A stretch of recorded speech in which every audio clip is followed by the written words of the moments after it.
Willie D Live. What's up, family? If it's your first time checking out the show, let me know what city, what state you're coming in from. If you're outside of the U.S., let me know what country you represent. Throw up your flag. Family, I need you to smash up the likes, smash up the likes, smash up the likes. Also, if you have not done so already on YouTube, after you subscribe, there's a little bell next to your subscribe button. Go ahead and click that thing right now so you can get your notifications each time I drop a new video like this. That way you'll be in the loop. I'm gonna let a few hundred of y'all come in and then I'm going in, but in the meantime and in between time, I'm going to give some shout outs to the early birds to show my appreciation. You dig what I'm saying?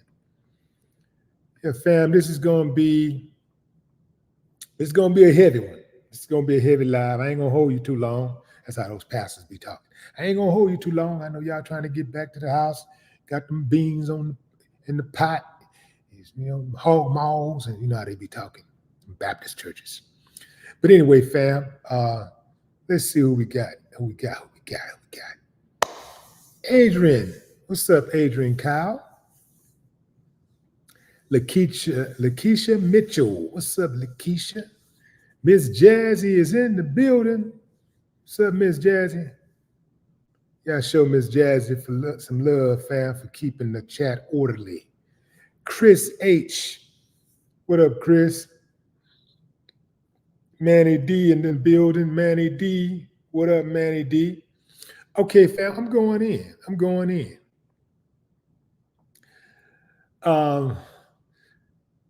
Monique and her son, Shalon, has been having some very public exchanges. They've been airing their personal business out basically for the world to hear. Monique's son, Shalon, said that he only spoke because Monique was speaking of him and her husband, Sydney, was speaking of him. And he felt compelled to say something. So he finally spoke out. Monique said something back. He said something back. And then Monique went on stage at a concert and talked about how she met this woman in the airport. I think she said the elderly woman in the airport who told her, F that N-word. And she said, yeah, F that N-word, F him, you know?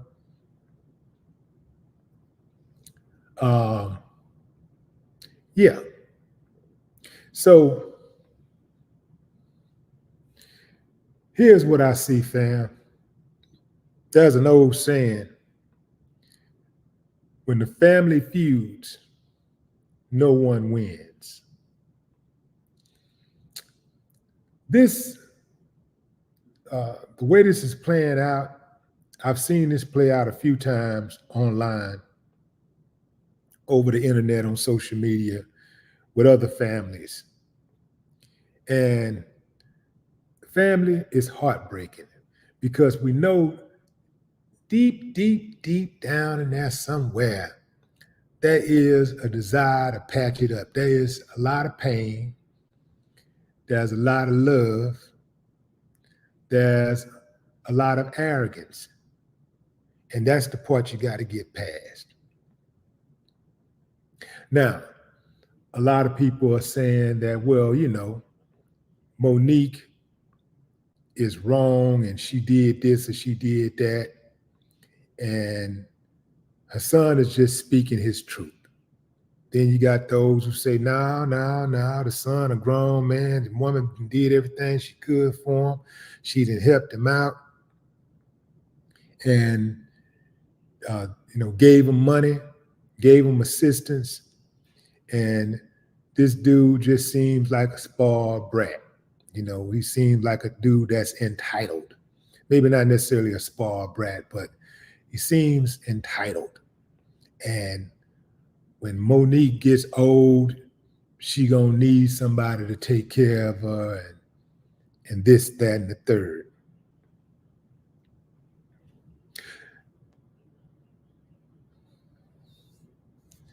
So I think about things like that myself, but I don't think doing right by your kids so they can do right by you in old age should be your motivation. It just appeared to me like when I read a lot of the comments and stuff that a lot of people use doing right by your kids so that they can do right by you later on in life when you're no longer able to take care of yourself was some type of motivating factor. I say you do right by your kids because that's the right thing to do. I say you do right by your parents because that's the right thing to do. Here's the deal, fam. At the end of the day, like when Monique said F that N word, I was like, damn, your child F that? I get it though, fam. It's a lot of hurt there. It's a lot of pain. I get it. I get that part. But yeah, fam, I couldn't imagine saying something like that to my own child, but I don't have that type of relationship with my child. I don't have the type of relationship where my child goes on the internet and speaks ill of my parenting skills. I mean, I'm a great father now, and I'm cold-blooded with the father thing. I'm cold-blooded in the fatherhood department. I'm one of the best. I could get an award for Father of the Year. I could get an award, but I'm not perfect. I know it's hard to believe, but I'm not perfect. I'm not perfect. So, there have been times, when my kids have like not liked my position or whatever, and they have expressed it to me in a respectful manner, right? Because that's how we rock. Always respect. A lot of times people say lead in love. I believe that. But if you keep respect, sometimes people think love involves, sometimes people can love somebody, love someone, and they think that because I love you, I can be disrespectful. Or sometimes they don't even connect the two. They just feel like that, hey, people that's in love, people that love people, sometimes shout at them, sometimes disrespect them. It don't mean I don't love you. Now, I say lead in love. I lead in respect. See, when you lead in respect, you circumvent a lot of conflict. You circumvent the drama when you lead in respect. This is why a person can work on a job for 30 years and not necessarily love their job or their boss or their coworkers. But because they have a certain level of respect, at least outwardly, they have a certain level of respect, they're able to do their job and go home and take care of their families. I say lead with respect, because respect gonna cover everything. Respect to cover everything. When you lead with respect, everything after that gets covered. Everything before and after that gets covered. Respect first and foremost. I respect my kids, so this is why I dealt with them a certain way. I respected them as human beings first. I didn't respect them just because they were my children.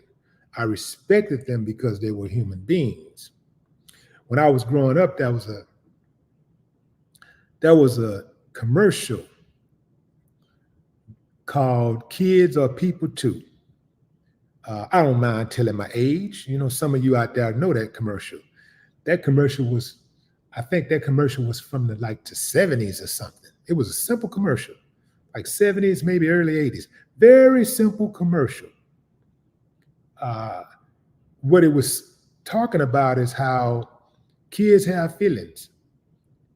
Kids have, they have emotions. And so you can't just do them any kind of way just because they're a kid. They got feelings too. So I always remembered that because I remember how I felt when I was a kid and grown folks didn't respect me and treated me badly. So as I got older, when I dealt with my own kids, but even before I had kids, my own nieces and nephews and my small cousins. I got cousins that, when I was 18, an adult in my 20s, I still was having cousins that were like just born, first cousins, just being born. But I always respected the kids. I respected them. And I noticed that when I would come around, the kids always had a different level of respect for me than they had for some of the other adults in my family. Because they would say anything and everything around the kids, and they would sometimes treat them badly, whatever, act like they didn't matter, and I never treated the kids like that. I always sit down and I listen to them. I'm interested in what they got going on. Call me if you need me, that type of stuff. I remember my sister used to call me. My younger sister would call me early on when her kids were younger, and she would try to use calling me to scare them to get them in line. I'm gonna call you Uncle Willie. No. Don't use me. Don't use me to spook the kids. Don't use me. I'll talk to the kids and all that kind of stuff. I'll have a conversation with them. But don't make those kids think that when they hear my name, that means that they're in trouble. That means that they're gonna get a whooping or something like that. I ain't the whoop ass uncle. I ain't coming to whoop no ass. I whoop some ass outside of the family, like you messing with the family. I'm the whoop ass uncle. But I'm not, don't call me to come beat on kids. That ain't what I do. That's not what I do.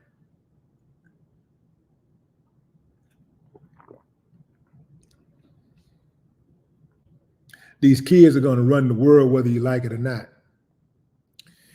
These kids are going to have stewardship over your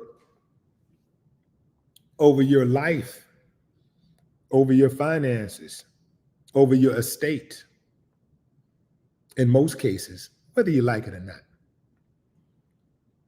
So to me, it's incumbent to have an understanding rooted in respect. Love is good. Love is good. Love is great. But respect first. Respect first.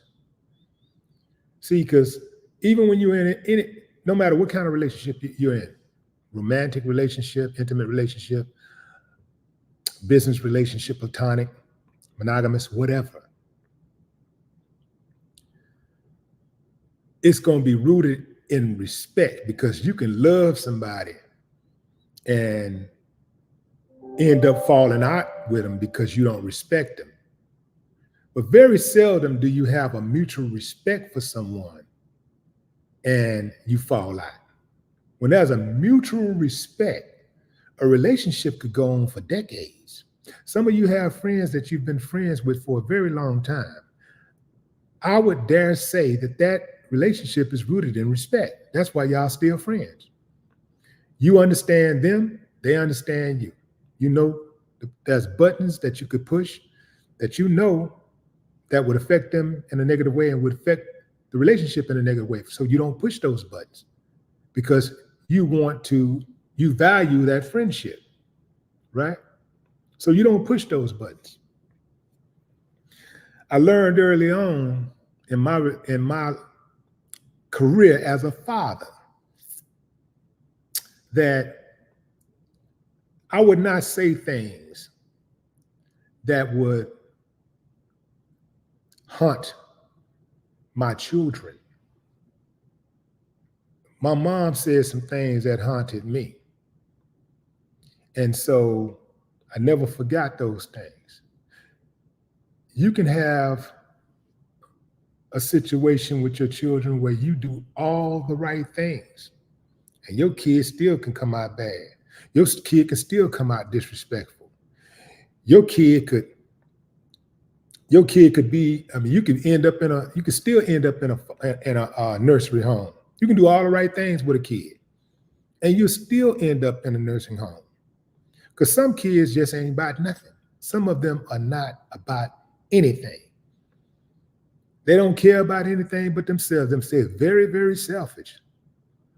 So it's possible, not knowing what their relationship is, Monique and her son's relationship is, that she has done the best that she could do after she got on the good foot. Because remember, she said, at one point, she wasn't a good mother, but she's done her best to try to be over the last several years or whatever.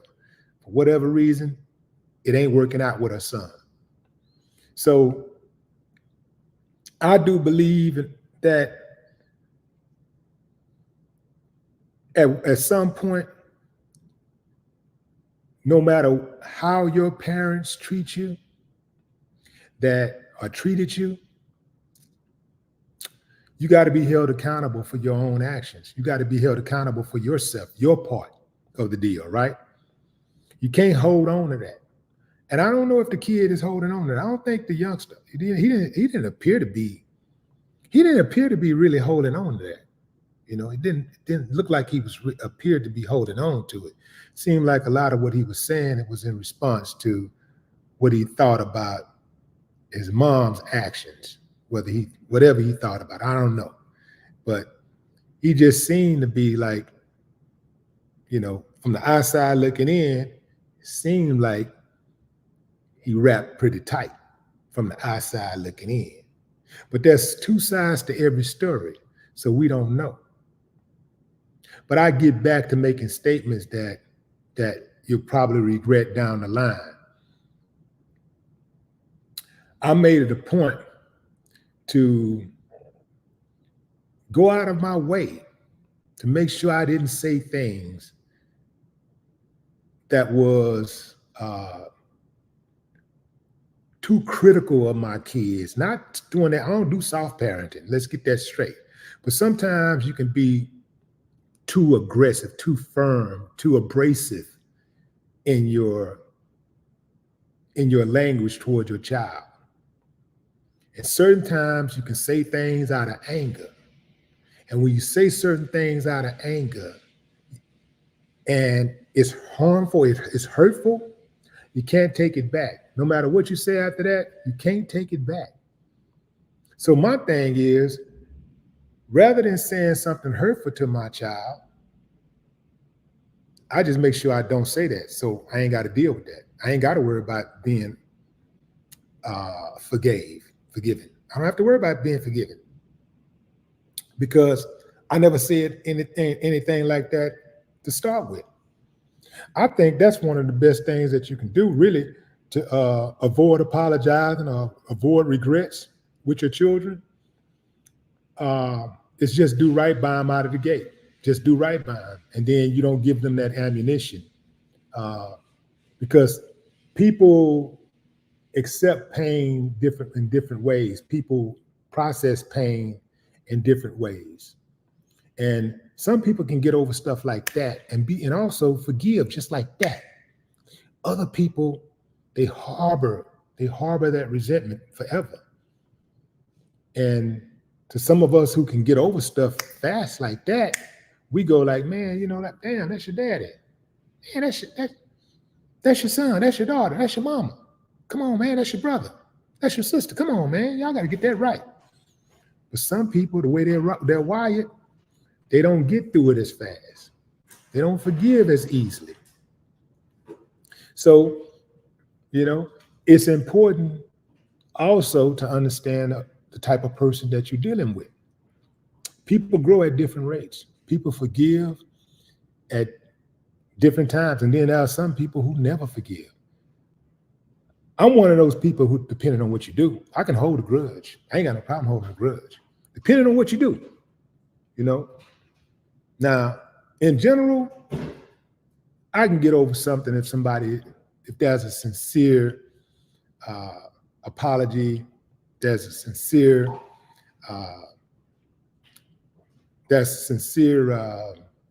movement of actions or whatever, there's sincere actions. I could probably get over something, right? But certain things a person can do, I ain't gonna never forgive. I'm gonna hold a grudge to the end of time. I'm gonna come back in the second life. That's my first grudge. Yeah, fam, I ain't got no problem with that. And I'm gonna sleep good too. And that's what I want y'all to take away from this. The decisions that you make,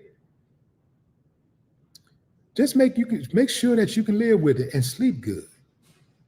Sometimes people make decisions that they can't really sleep. It don't make them sleep well. You make these certain decisions and you thinking that, you hurting somebody, but you hurting yourself. I make decisions based on how well I can sleep. If I feel uneasy about it, I feel like, okay, I probably made the wrong decision. Let me see if I can make that right. But other than that, nah. I really do hope that Monique and her son can patch it up. It looks like it's going to be a minute, fam, because I think he's in his 30s and Monique is in her 40s or 50s or something. And it just looks like it don't look good for them. It don't look good, but anything is possible. I mean, at least they're talking. They're at least they're communicating. They're talking. It's not effective communication, but it's communication down the least. And they're not talking directly to each other. And they're talking over the World Wide Web, but at least they're on each other's mind. So hopefully, there's a chance that they could patch it up. Hopefully they can patch that thing up. Going into the comments. What's up, Sean Lunatic? Ruth Robinson, what it do? Buckhorse DC, what's up? Kelly Kales.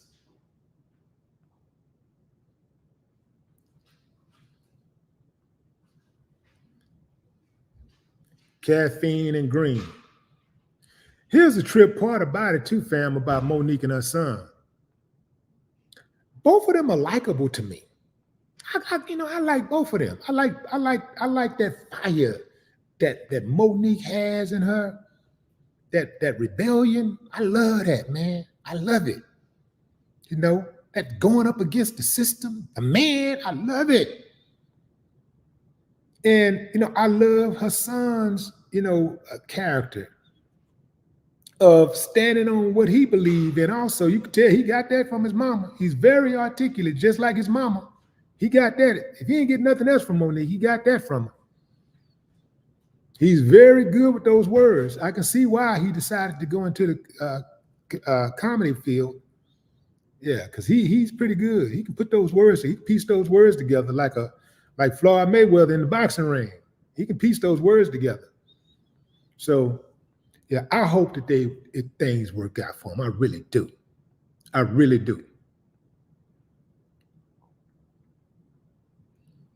Val, what's up?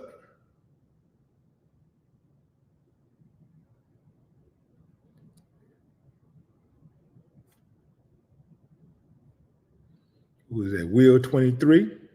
What's up, Will? Great name, man. Great name. Great name.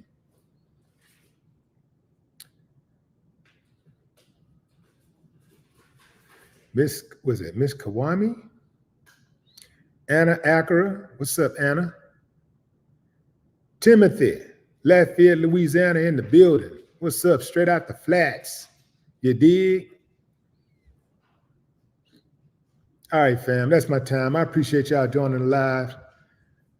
Make sure y'all hit that subscription button right there below in the description.